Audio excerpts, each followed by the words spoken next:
data, having defined our data, we're going then on to manipulate it. And we have four basic DML statements. The one I cover in most detail here is the select statement. We'll just briefly look at the insert, update, and delete. So the select statement, this is the generic form. You all familiar with this general form? So we got optional elements in brackets or optional clauses in brackets. So select distinct and all. You choose one. You understand what this means? The bar down the middle? It means one or the other. Column expression as new name. So a column expression is the name of an attribute within the data. So student table column expression would be forenames or surname or date of birth. From table name, you can actually alias a table name. Have you been using table name aliases? Yes. So select s dot forename, s dot surname from student s. Yeah. Okay, makes things much easier. So that's table name and its alias, and we can go on doing that if we have more than one for joining tables. Where condition, where age is greater than 18, where we come on to the where clause another bit at a time. Group by, you give it a column list, having a condition, and ordered by column list. Have you covered having? Yeah. What's the difference between having and where now? Contains, having is contained. It like contains the word, something similar. Possibly. Yeah. Anybody got a different opinion on it? I like to hear your voices as much. I don't particularly like to hear my own voice. It's necessary, but I prefer to hear your take on these things. We'll cover having in a short while, but there is a difference between having and where. And then finally, order by. Okay, well let's look at them in turn. So select lists the columns that should be included in the output. From lists the tables that we're getting these columns from. Where specifies the conditions that columns, the attributes or conditions that must be matched before a row is part of the result. Having specifies conditions that should be matched on groups. List, order by list columns by which the data should be sorted and their sort directions.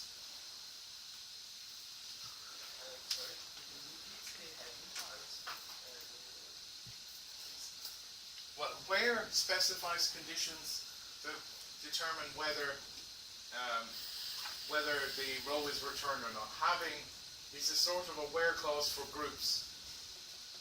Right, so it's only specific to groups when you're grouping, when you're using the group by clause. Should we use the asterisk character in a select statement? Why? To select all. Is it a good idea?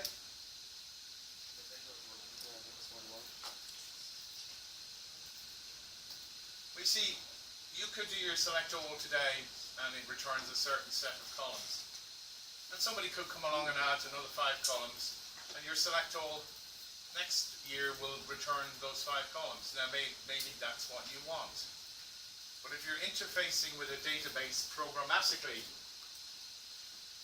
in other words from a Java program or from a PHP or Python program, and you're expecting certain columns to be in the result set, what happens if somebody deletes one of the columns?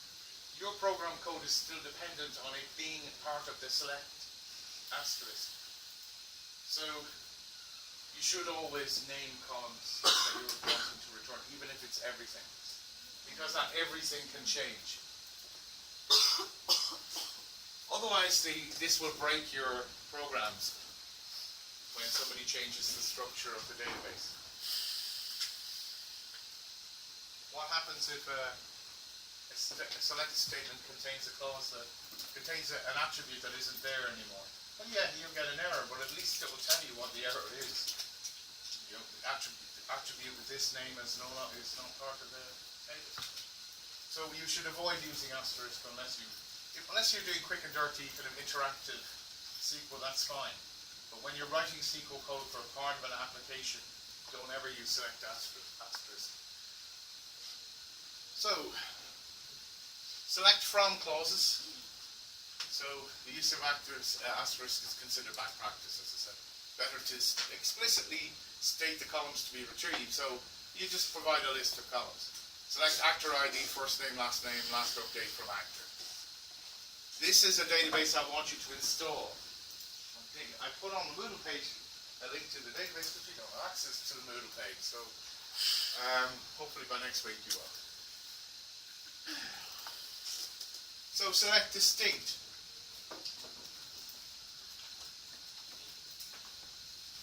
What does it do?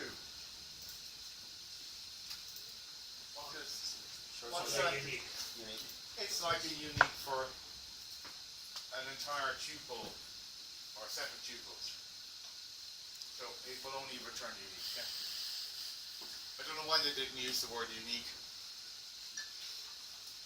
So here I'm selecting distinct inventory ID, customer ID from rental. Now the customer may have rented that inventory ID multiple times, but it will only ever return it once in the select distinct. Does everybody understand what select distinct does? Right? Okay. Okay, so our select clauses can also contain multiplication, division, addition, subtraction. So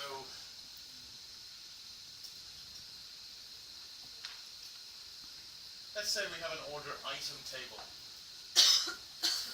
Should we have individual attributes for the price, quantity, and total?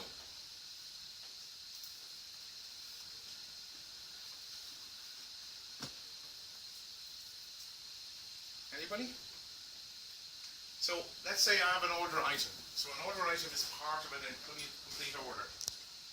So let's say I'm a supplier and I order 10 MacBooks of whatever, €2,500 each. Okay. So I have the inventory ID, the price, and the quantity. Is it a good idea to have a total price?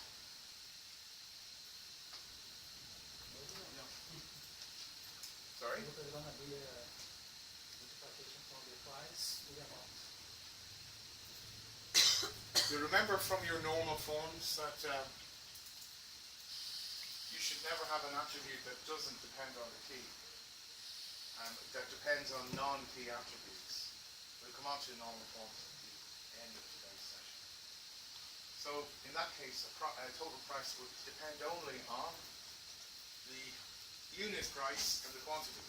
It wouldn't depend on the primary keys. So it would violate normal form for a start, and it's wasteful. You can just calculate the total price. So you could do a select item price times quantity as total price. Does the same thing and doesn't violate the third normal form. So all of these operators we can use. We can use the comparison operators in the where clause. So equals to, less than, greater than, less than or equal to, greater than or equal to, or not equal to. So here's an example with a where clause. So we're selecting payment ID, customer ID, staff ID, rental ID, and amount from payment where amount is less than 5. And this is the result. By the way, all of the examples in these slides, I don't know, any of you ever heard of a language called OR? No? It's a language that's mainly used for data science. Well, I also use it to produce my slides. So if you see the words NA in there, it means null. That's OR's way of saying null. And I've limited each of the results to 5 records. Otherwise, we'd be taking up slides and slides and slides. So, you know, when you see the results of a query, I've deliberately limited to 5 records. Right.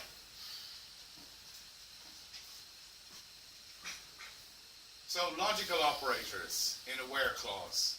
And, where condition 1 and condition 2, where both conditions are true, the entire thing is true.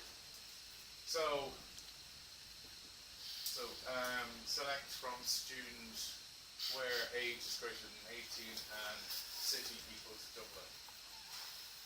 As long as both of those are true, it will return the student record. The between, have you used the between one in the select statement? Yeah. You have. You've come across that. Okay.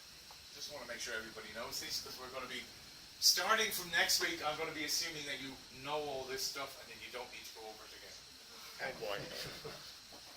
So in is used to test membership of a set. So if staff category in manager or director. So you have a, how do you specify a set? Round brackets and in the individual elements of the set separated by commas. I'll give you an example of that in a minute. Like, have you used the like clause? Yes. Yes. What does it do? Something similar. Anybody tell me what the like clause does? Sorry, I have to take the weight off my feet. I'll stand up again. So is like clause looking at similarity? And in what way? Anybody? The back is, part of the class is very silent. Sorry, I'm going to have to...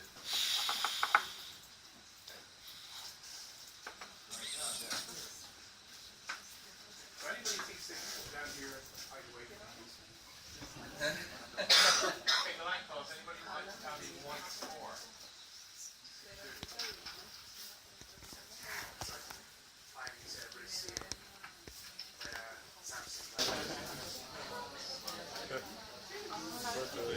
Right. That's one of the problems with getting older. Is that your eyesight starts to go.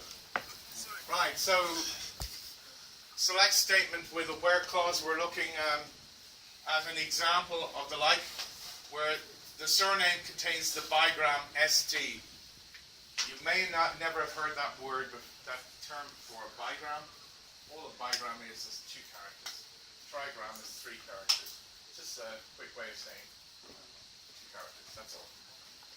Fancy word for that. We use it a lot in text analytics, in data analytics. So. Right, so select first name, last name from actor, where last name like %, %. So that means Mostel, Costner, Streep, Stallone, Astaire. All have got ST. Okay? Right, what have we got now? Between. Select country from country. Where country ID not between 2 and 10. So there's an attribute called country in the table country, and we're looking for where country ID is not between. You can negate any condition by putting the word not in front of it. So not between 2 and 10, we get, this is actually quite a long list, but I've limited it to 5. Notice it goes from Afghanistan to Bahrain. All the countries that are after Afghanistan are between 2 and 10. So it should be Afghanistan and a few other big countries beginning with A. I don't think we get far enough to have Brazil in there.